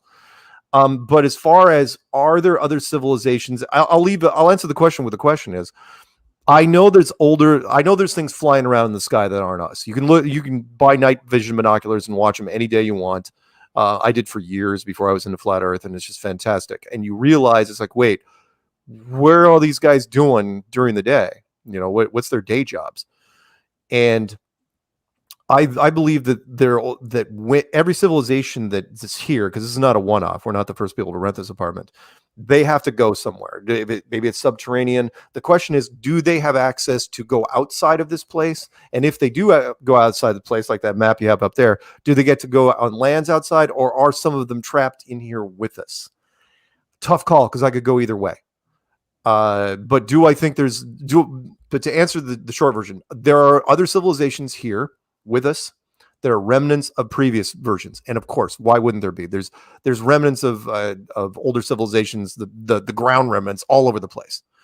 So, are there other continents outside of here? Sure, I love that 1,000-year-old map that was found. Right? Not that one, but similar to it. It's another one, right? I don't know if you're going to find it in that list, but do I think that the civilizations that the bigger question for me is the civilizations that are in here with us, can they travel beyond, or do they have the same rules as us where we're stuck here? I don't know. I think they're stuck in here with us, but that's just speculation. So, but do I think but outside of here, could there be other domes? Could we be in a dome, inside a dome, inside a dome?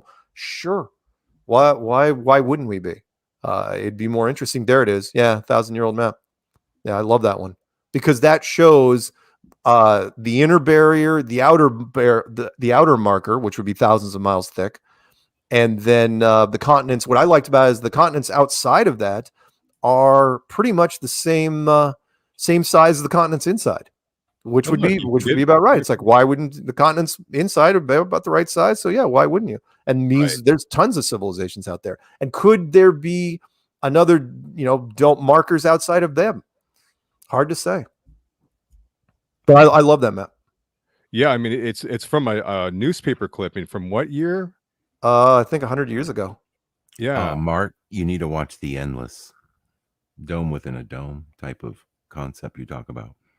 And The Endless. Two brothers who were part of a cult. They go back to that cult, and they find out that they're. Oh, I have seen it. It's kind of low budget. It is. Yeah, but it's one of the best low budget movies I have ever it's seen. Great. Yeah. It is cool. I mean, in fact, I'm sad that no one has remade that with a solid budget, because you could turn that with some right special effects. I mean, the special effects they had were fine, but yeah, that was kind of crazy, man. There was some stuff in there that made me go, good catch.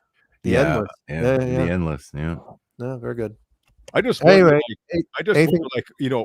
what celebrities on the outskirts there, on the other lands, who's bailed? Is Prince over there? No. I don't think anyone, what I try to tell people is that people, the Ash experiment, peer pressure, and people are kind of like fish and birds, which is once the first people start going, a whole bunch of people would start going. And next thing you know, the big giveaway there would be a yacht or a cruise boat would just sink with a whole bunch of celebs on it simultaneously, because you couldn't get people to say, okay, you're going to go this year and you got to wait 2 years and whatever. No. And plus, again, media celebrities are not the puppet masters. Media celebrities are just the puppets. The thing I have said for a long time, which is the curse of the first rule of power has never ever changed, which is stay hidden. If you are the puppet master, the curse of being the puppet master is no one can know who you are. Not really, because or was what Napoleon said. His line was great, which is never put yourself in a position where you can be overthrown, because you will.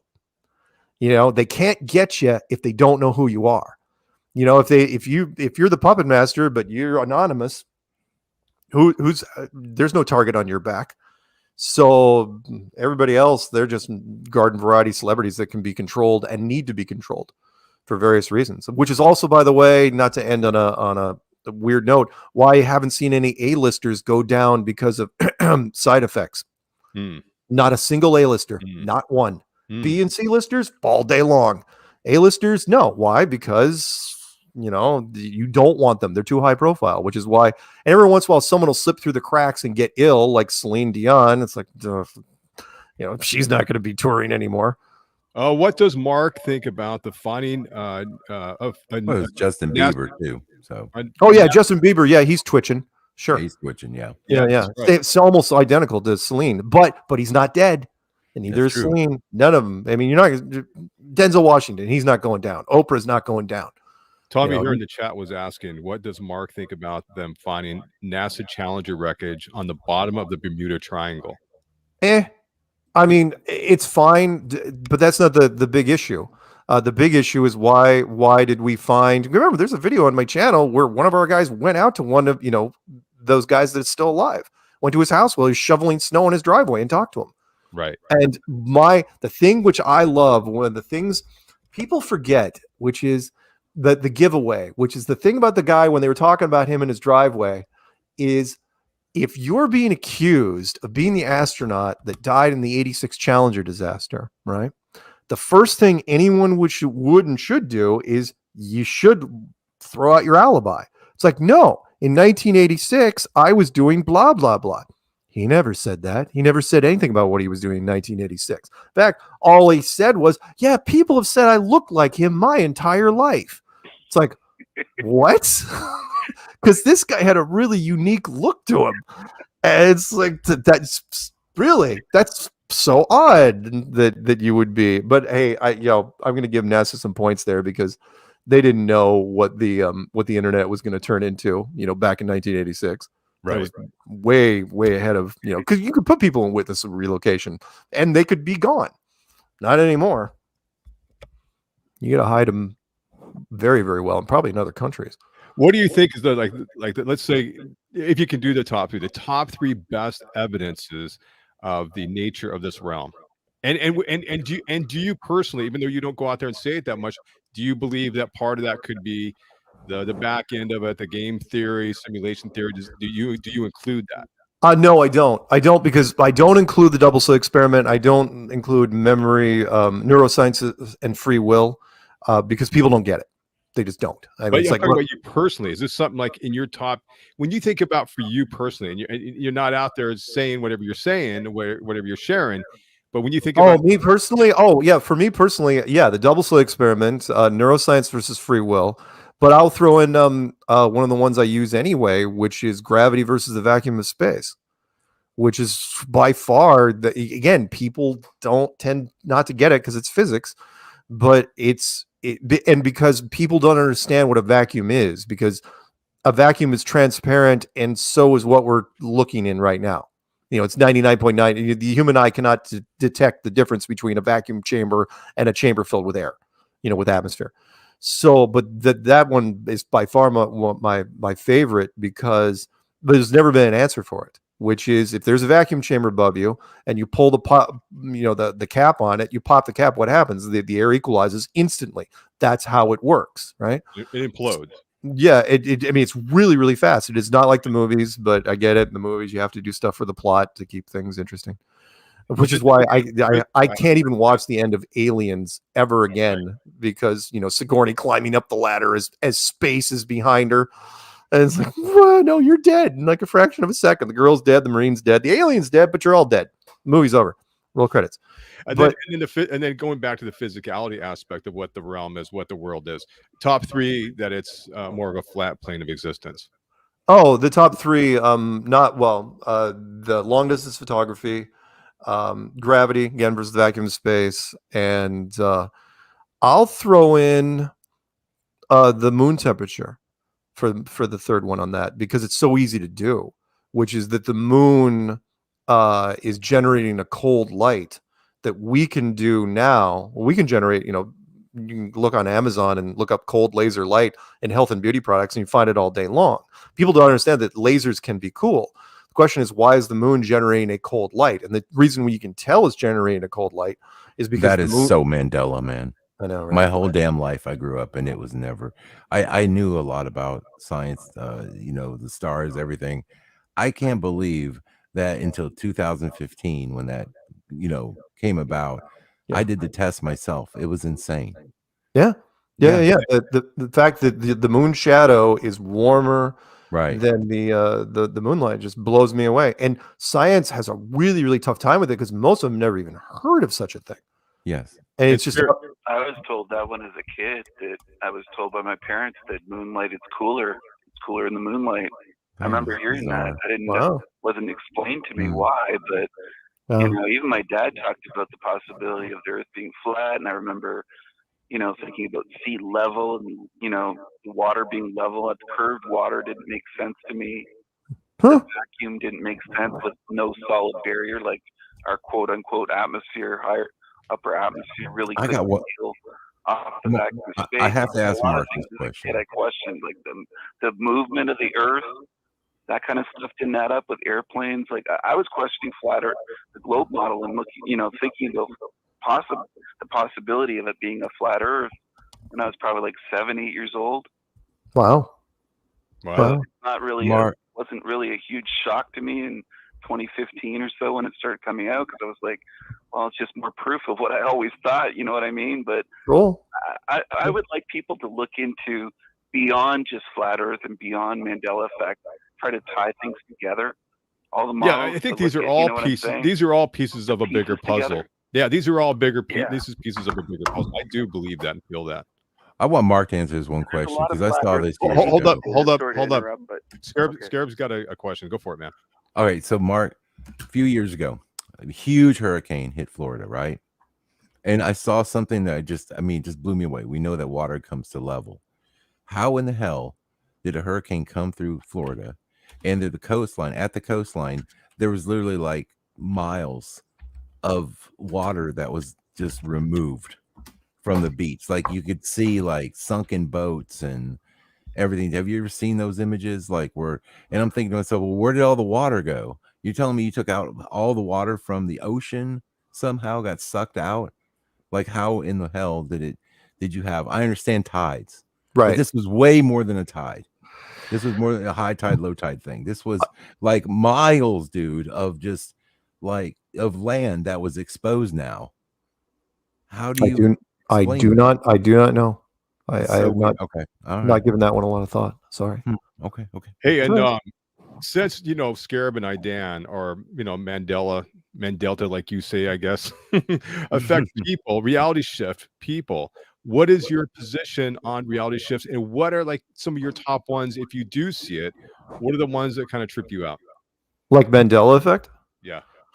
What's your position on it? Don't you dare say Berenstain Bears, man. No. I wasn't going to say any of that stuff. Don't you dare. No. For me, there's no one because there's so many different people that I mean, if you gave people like their top 20 and had them compare their top 20 Mandela effect things, they probably couldn't agree on a lot of them because some people that agree with some agree with others. For me, I try to explain it in software, which is kind of like what they did with the Matrix with the Black Cat, which was when I was running a tech support team in Colorado years ago. I was notorious for using like the same Word document for my notes, and I was saving it over and over and over and over again and making changes over and over and over. Well, after about a year of doing that, this document was doing weird stuff. I'd be open. It didn't matter if I rebooted the machine or not. The document, again, document wasn't a physical document. It was just numbers. Had been not corrupted, but there was something going on with it to where the formatting was changing on a regular basis. And there were things popping up and ghosting where there shouldn't have been. And I brought in software developers and I said, is there a way to explain this? And they gave me the same answer that's used even now in 2022, which is, why do you still have to reboot computers to fix stuff? Right? You shouldn't have to, but that's just how it works. So when do I think there's reality changes? Yeah, you bet I do. Do I think there's changes that are happening all the time? Why not? Why wouldn't there be changes that go in? The question is, when these changes are made, are there residual particles left as breadcrumbs to make it more interesting? Or is it a limitation of the system? That I don't know. I mean, because I could go either way. I could see it being breadcrumbs, where people are like, yeah, let's mess with people a little bit, because it does make it interesting. The Mandela effect. There's a lot of breadcrumbs in newspapers.com. I'm just saying. Yeah. But the other side is, could it be a limitation of the system? I don't know. Maybe. I don't know. I've seen as I've been analyzing the whole enclosed world thing for 7 years. I've realized that the designs are so clever that of the world itself, that why wouldn't there be clever aspects in just about everything, to where, again, people love a mystery and we're drawn to it, and so why wouldn't it be there? So, and check this out. I mean, I don't know if I got a solid answer from you on like the ones that do trip you up. Do you have ones that just like really? No, there's no one that really blows my mind. I'm pretty open-minded when it comes to stuff. So, do you, as we come to a close, do you remember, since this is a week of gratitude and Thanksgiving, do you ever remember a timeline when Thanksgiving was the 3rd week of November and not the 4th? Huge, man. No, but that doesn't really. The third Thursday of the month, man. You It don't was the remember third that? Thursday. The third Thursday. Growing up like that. Let me tell you something, Mark. You gotta look at Life Matrix's stuff when it came. That was one of the best ones because he went back to Facebook and found people on the third Thursday making Thanksgiving dinner and wondering where their families were. Like it's like when it happened, like, and not just one lady, multiple people. Like, hey, turkey's ready. Where's everybody? You know, That's true. Yeah. it was wild. Yeah, no, I don't have any one thing. I mean, the Mandela effect for me was I collected things from other people, and some I liked it, some I didn't. But I was more interested in the visual stuff, like the black white dress, which was remember the famous dress picture from years ago. Yes. Where you could have people in the same room looking at the same image on the same computer, and 7 of them would say they saw, well, I can't remember what the original color was saw a black dress, and 3 of them saw a white dress, and all of them would pass a polygraph test. Because reality So is it's like, what do you do with that? Eye is the lens. Mark, I remember I was flying my drone. I had a drone 125 feet right above me, man. Okay. Yeah. And I'm sure you've seen a meteor shower, right? Sure. Okay. So explain to me how I'm flying a drone, looking up with a witness, and we see a meteorite go underneath the drone. Right by our face. Now, this is what's strange is my theory was, well, if we're looking up at the sky and we see a flash of light, we just assume it's tens of thousands of feet up. Right. How do we know it really is? Right. In fact, let me end with this because I do have to run. Which is, I'll give you a great example, and you just inspired me on this one. Go to, for people that have not been, or if you remember, go to Disneyland whenever you find the time, and go to one ride, which is Pirates of the Caribbean, and which is fascinating because they based the movies basically on a ride. There's no books, there's no TV series. The movies were based off a ride. That last scene where you pull into the harbor, and there's ships off in the distance firing on the town. Oh yeah. And it's done so well. And you look out there and it's like you have no idea how far those boats are away. That's true. I mean, are they several miles away? Are they 100 yards away? Are they 50 feet away? You don't know. And that's all they did. There was paint and wood and some lights. And they created that sort of perspective. Imagine what we can do with our tech, and then imagine what somebody could do with tech that's millennia ahead of ours. The truth is this broadcast may not even happen this evening. It all could be an illusion. Sure. Sure. You may be the only one here right now. I know. Yeah.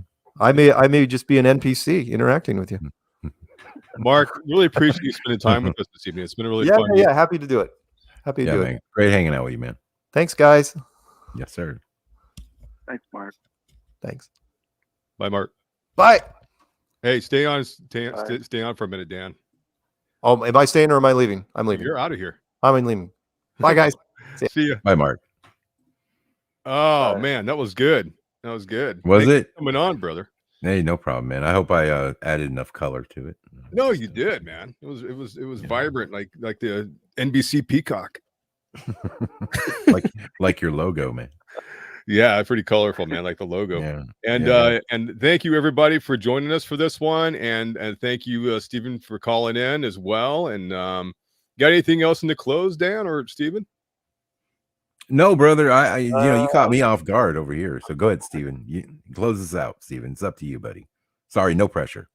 What was that? I was just gonna say how Josh talks about other civilizations. What about just interdimensional travel? Well, that's absolutely. I mean, I think it goes beyond the physicality of this realm. I do believe there is interdimensional travel likely possible.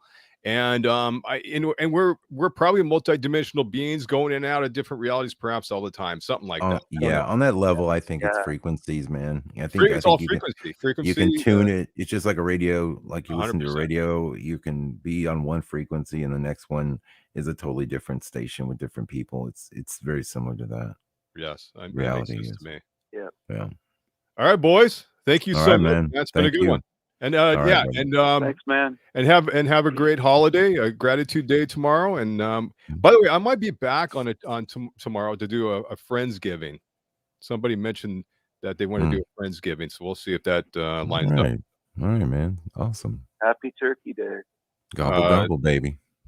On Turkey Day for the vegans out there. Oh, All right, you that's guys. right. All right, man. Have a good one, bro. Take care.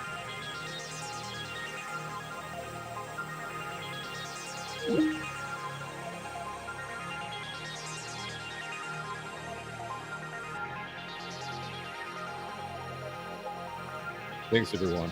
That was awesome. Thank you, Mark Sargent. Thank you, Dan Scarab. Links will be in the description. Appreciate you guys. Happy Gratitude Day.